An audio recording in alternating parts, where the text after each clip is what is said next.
So now JSW energy. और ध्यान रखिए आज 19 जुलाई का दिन है और 20 जुलाई को छोड़ दीजिए, कल का दिन बस बीच का है।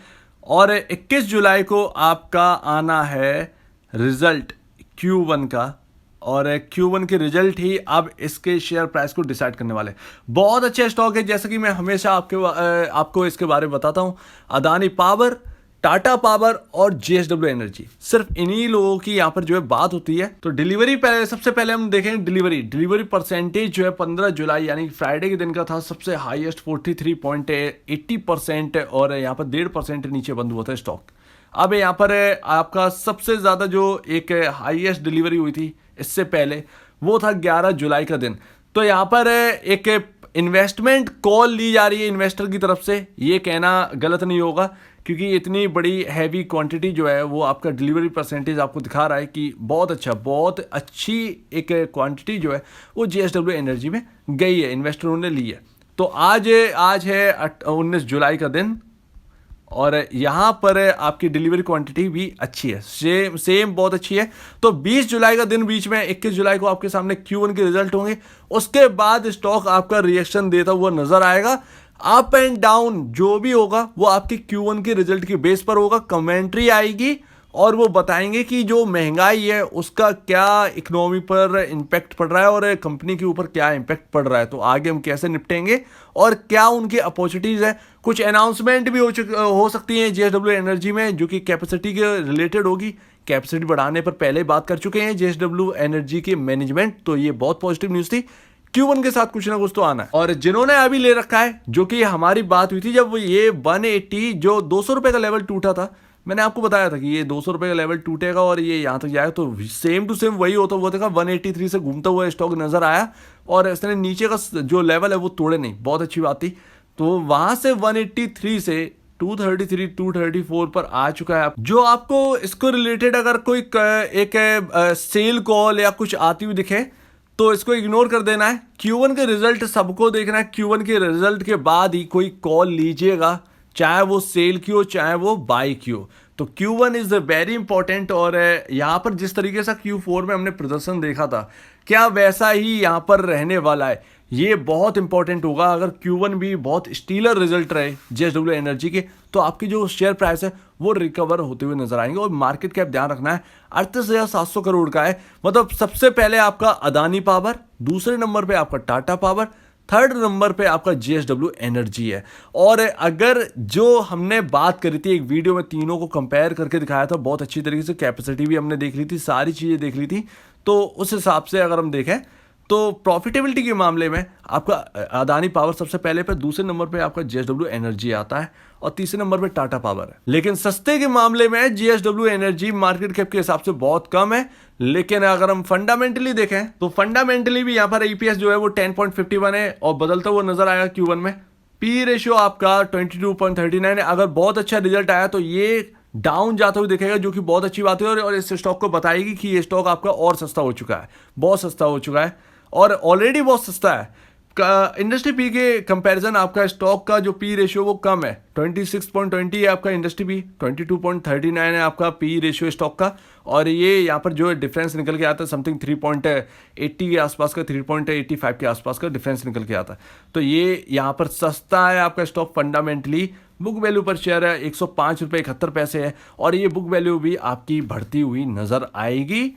और यहाँ पर अगर Q1 के रिजल्ट अच्छे आते हैं तो 21 जुलाई को रिजल्ट है, पता चली गया होगा आपको, बता दिया। और यहाँ पर आपका माफ कीजिएगा, ये Q4 का जो रिजल्ट है ना, जिसमें इसने आउट परफॉर्मेंस करके दिखाई थी Q4 में, तो बहुत अच्छी नेट सेल निकल के दिखाई थी। अगर 2440 करोड़ से ज़्यादा की नेट सेल निकल कर आती है तो फिर यहाँ पर जो है वंडरफुल रिजल्ट होंगे।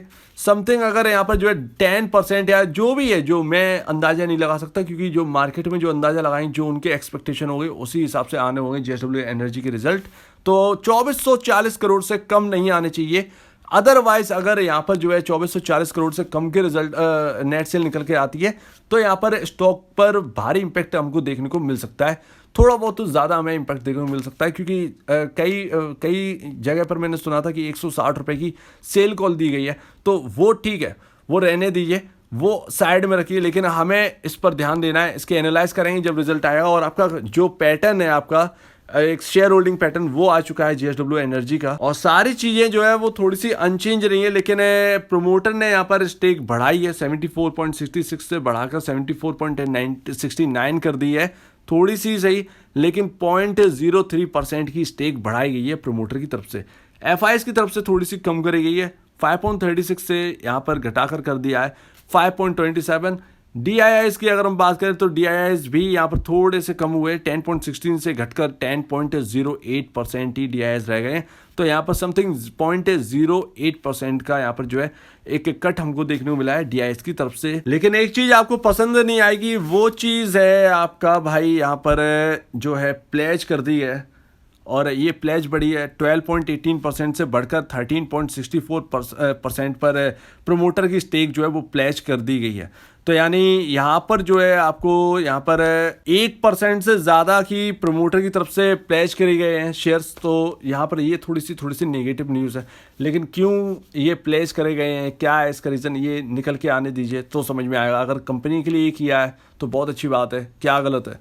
तो यहाँ पर आपका रिटेल इन्वेस्टर भी यहाँ पर थोड़ा सा बढ़ के आया, 9.82 से बढ़कर 9.96% स्टेक अब रिटेल इन्वेस्टर की इस कंपनी के साथ जुड़ी हुई है। तो थोड़ा सा नेगेटिव थोड़ा सा पॉजिटिव प्रोमोटर की तरफ से बना हुआ है इस स्टॉक के इस कंपनी के साथ। और यहाँ पर FIs थोड़ा सा हल्का सा यहाँ पर FI और DIs ने स्टेक कट करी है, तो छोड़ दीजिए उसे। अब यहाँ पर देखिए, यहाँ पर करना क्या है, देखिए अगर किसी को खरीदना है तो Q1 का वेट करिए। 21 जुलाई को आपका Q1 के रिजल्ट है, और 21 जुलाई को आपको वो Q1 देख लेना है, उसके बाद ही कुछ करना है। क्योंकि अभी अगर आप कहोगे कि अभी खरीद लेता हूँ तो इसका कोई मतलब नहीं है। ऑलरेडी 410 के लेवल से स्टॉक जो है वो डाउन साइड पर है, और इतने ऊपरी स्तरों से डाउन साइड है कि एक दिन में कुछ बिगड़ नहीं जाना है। एक दिन बाद अगर आप खरीदेंगे तो कोई दिक्कत की बात नहीं, क्योंकि आपके सामने बहुत बड़े लेवल डले हुए हैं, इसको पार करना है, इसको यहाँ पर जो है अचीव करना है वापस। तो जो गिरावट है वो भी यहाँ पर जो है एक तेजी में बदलती हुई नजर आई। अगर Q1 के रिजल्ट जो है वो स्टीलर रिजल्ट चाहिए, स्टीलर रिजल्ट अगर आज आते हैं तो बहुत अच्छी बात है। अदरवाइज यहाँ पर जो है थोड़ी सी गिरावट हमको देखने को मिल सकती है। 183 से यहाँ पर जो है खरीदारी यहाँ पर जो है बनी हुई थी, और 183 के बाद 234 के लेवल आ चुके हैं। तो अच्छी खासा यहाँ पर जो है प्रॉफिट आपको जनरेट हो रहा है, बहुत अच्छी बात है। और जो लोग रुक गए थे कहने से कि यहाँ पर जो है आपको जैसे कि राय थी कि कुछ नहीं करना है, होल्ड करिए, कोई दिक्कत की बात नहीं, ऑलरेडी बहुत सस्ता है, फंडामेंटली बहुत सही है, तो वो राय जो है वो सही होते हुए नजर आई है, तो बहुत अच्छी बात है। तो इन्वेस्टमेंट कॉल के लिए बहुत अच्छी है, ये स्टॉक बहुत अच्छा है, बहुत कोई गलती बात नहीं है। लेकिन Q1 के रिजल्ट देख लेना बहुत ज़रूरी है। Q1 के रिजल्ट पर फोकस रहेगा, जैसे ही आएगा आपको अपडेट कर दूंगा यहाँ पर। उसके बाद जो है वो हम कॉल लेते रहेंगे, जो कुछ भी होगा वो हम बात करेंगे। तो यहाँ पर अभी जो है सिनेरियो जो चेंज हुआ है वो मैंने आपको बता दिया, शेयर होल्डिंग पैटर्न नया आया, उसके बारे में आपको पता चली गया है।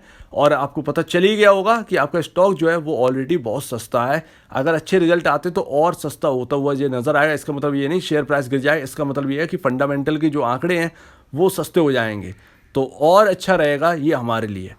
तो उम्मीद है आपको पूरी बात समझ में आ गई होगी। Q1 के बाद ही कुछ करना है, कोई भी नेगेटिविटी फैलाए तो उस पर ध्यान बिल्कुल भी देना नहीं है। ऑलरेडी आपका स्टॉक बहुत अच्छी पोजीशन पर है। तो अगर आपको इस वीडियो में कोई प्रॉब्लम, कुछ पूछना, कुछ बताना, कुछ कहना है तो प्लीज कमेंट सेक्शन में कहिएगा। और अब दीजिए मुझे वीडियो देखने के लिए बहुत बहुत धन्यवाद दोस्तों।